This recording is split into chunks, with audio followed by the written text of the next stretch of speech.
Hai, Hei! băietul! Blitz. Azi noi facem blitz. Azi noi încercăm repede să răspundem la niște întrebări. Întrebări care, eu nu știu, eu le-am pregătit. Am încercat, știi, să fac ceva mai hazliu. Nu știu dacă s-o primit lumea deja să... Am emoții, eu m-am furnicători.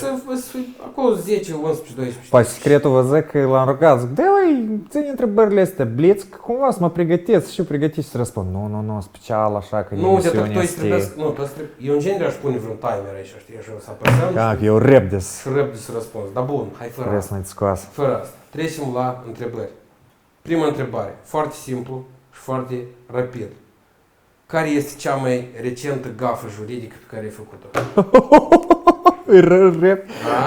Este una, am avut cu un client, dar am rezolvat foarte rapid. Am trimis o plângere la procuratura Ialoveni și procurorul mi-a respins-o pe motiv că nu era semnătura mea pe plângere. Și plângere sau pe pe plângere. Am trimis plângerea, ea nu a fost supusă examinării, prin urmare eu am pierdut termenul de a contesta ceea ce doream eu să contest prin plângere. Am rezolvat situația până la urmă, de ca o gafă de asta. Cum e și înseamnă am rezolvat situația?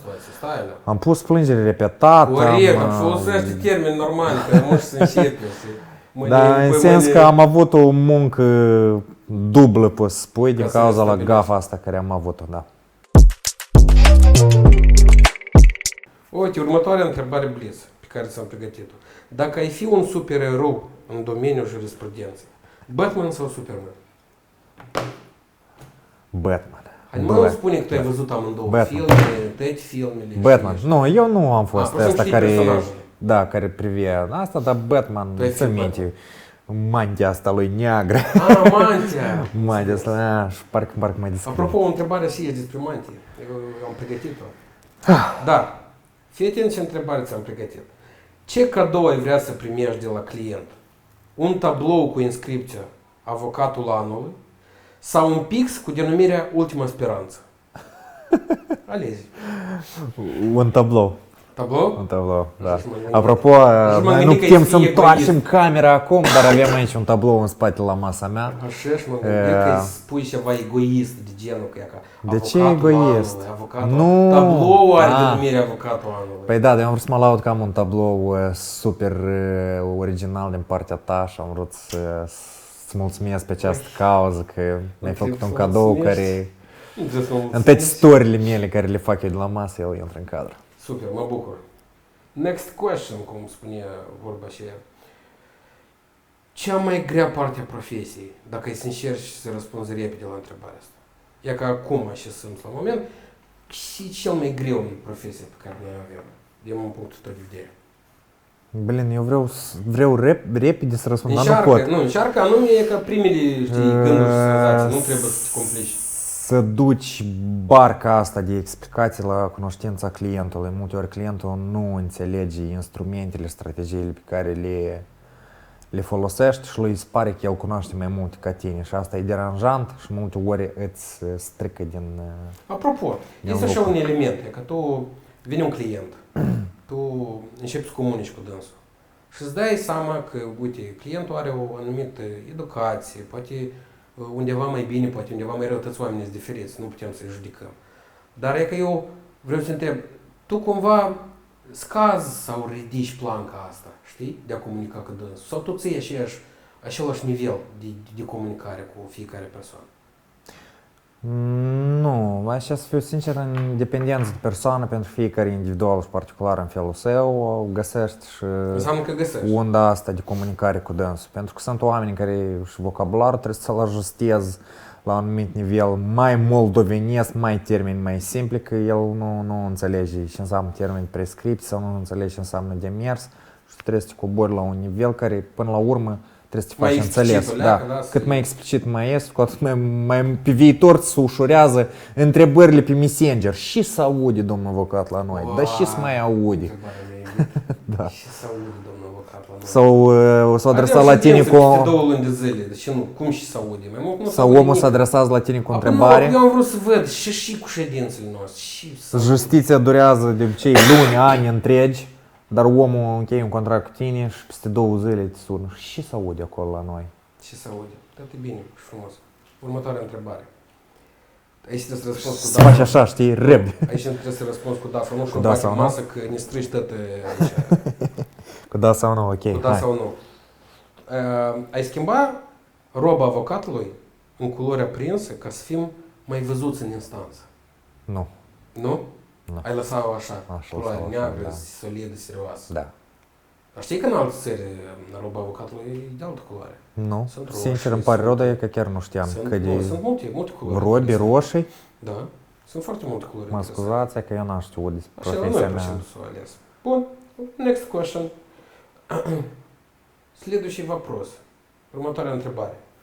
Cel mai neobișnuit lucru pe care l-ai găsit într-un dosar la studierea lui.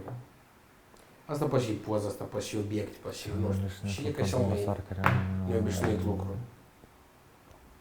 Am încheiat un contract de asistență juridic cu clientul meu să-i apără interesele, să-i demonstrez nevinovăție în comiterea unui viol. Și nu ne-a fost adus la cunoștință că omul a fost în conflict cu legea anterior și eu, studiind materialele cauzei, găsesc extrasul, sau cum se numește mai corect, care toate antecedentele lui penale și era o foaie așa mare cu antecedente penale care le are și găsesc că omul a comis o infracțiune de omor și și-a ispășit deja pedeapsa cu 10 ani de închisoare. Și pentru mine asta a fost, adică eu zic merg în instanță să demonstrez că nu ai comis un viol, dar deși tu ai comis un omor anterior, zic cam nu se leagă lucrurile, dar în fine. Eu am văzut bilete la trolebuz, asta poate m-a uimit o leacă, dar am văzut pe alt dosar la Buicani. Mă interesa pe mine de ce în sala de judecată, băi, o icoană de mărimea omului, așa de mare. O stat icoana aceea vreo un an jumate. Și eu m-am interesat, băi, dar deși icoana asta nu stă pe perete, sau mă rog, poate religios sau judecător, nu, asta era un corp delict. Partea vătămată era o biserică, care nu puteau aprecia și să facă corpul ăsta delict la atâta timp cât se examina dosarul. Eu nu m-am gândit din punctul de vedere, dar da, e interesant. Și emisiunea e a mea, întrebările se adresează. Eu просто не am adus aminte. Da, dar просто nu strica nici emisiunea, ba. Dacă nu ajungeai avocat, și alte profesii era să practici, dar nu vorbim de jurisprudență. Vrem și eu fotbalist, după asta vrem și eu programist, după asta IT-șnic. Până la urmă am ajuns și am lucrat chelner la Nonț și după am lucrat la Stroic. Calea de la chelner la rapper, e mare? Rapper a fost ca un hobby niciodată, nu am văzut asta ca să fie o profesie stabilă care să ne aducă un venit stabil, mai ales la noi în Moldova. Super. Următoarea întrebare. Ce ai prefera să pierzi la pledoarii? Vocea sau pledoariile înscris?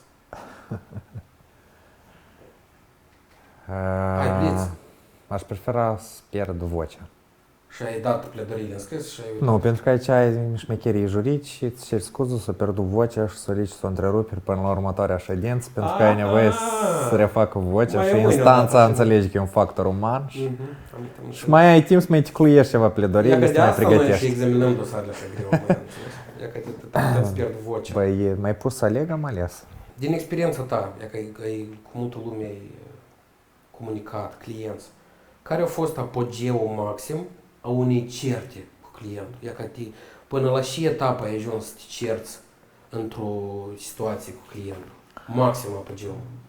Maxim apogeu am ajuns să mă cert într-atât de tare că a doua zi m-am trezit cu plângere la Comisia de Etică și Disciplină a Uniunii Avocaților pentru că persoana a încheiat contract cu mine și mă suna sâmbătă, duminică, ora 10, ora 11, Paști, Blajeni.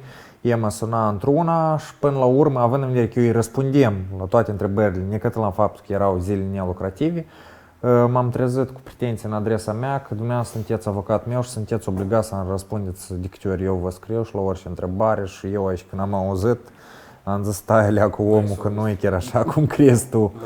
Nu sunt obligat absolut deloc să duc tratative cu tine la telefon. Omul la tine cu sufletul, tu ce ai făcut? Asta e. Judecătoria sângerei sau judecătoria țilenești? Judecătoria sângerei. Știi de ce am făcut întrebarea Da, asta? pentru că am cauză și acolo și acolo. E foarte simplu. Sângerei pentru că cumva am obținut rezultatele în cadrul examinării cauze mai favorabile la sângerei decât la Teleneș. La Teleneș m-a supărat tare cu o sentință acolo de condamnare. Adică asta mai mult M-a e dezamăgit. percepția, Da, e o percepție ce rezultate am obținut eu în examinarea cauzelor. Dar și arată mai bine judecătoria sângerei. Deși în avidul în exterior nu, în interior judecătoria sângerei arată mult Și mai oricum bine. fiecare judecătorie îți lasă un fel de... Îți la un feedback și de ăsta dosare sfătesc, avute, da. și emoții. Cum s-au comportat, nu știu, oamenii de acolo. Nu cred că să răspunzi la întrebarea asta. Repede? Nu, n-ați pot să răspund. Ai răspuns. Ultimul film sau serial cu tentă juridică pe care l-ai privit? Sau care îți place? Ultimul film sau serial cu tentă juridică. Как избежать наказания за убийство. Un serial, Doamne, nota 10 ți-am spus, multe sezoane, dar acolo e un avocat care lucrează pe cauze penale și arată diferite strategii, cum el e pus în colț și îți pare că nu mai are strategii, dar le găsește din și cum pledează în instanța de judecată, cum adună probe, cum le prezintă, cum... E tot practic, toate subtilitățile lucrurilor Și nostru. eu când am stat bolnav Și mi-a plăcut serialul și chiar mă gândeam la ce să mă uit. Și chiar aș pune serialul ăsta în top 1 și nu cred că mai există la momentul un astfel serial mai puternic. Pe tentă juridică mai ales. Da. Chiar dacă este serialul ăsta Suits sau cum Da, se eu nu numește, l-am nu știu, nici pe jumătate nu cântărești cât cântărești serialul ăsta la nivel de regie. Uite, eu întrebări blâns nu mai am. Eu întrebări îți dau destule și așa în timpul zilei. Așa că, mersi pentru răspunsuri. Vă da, frate, șef.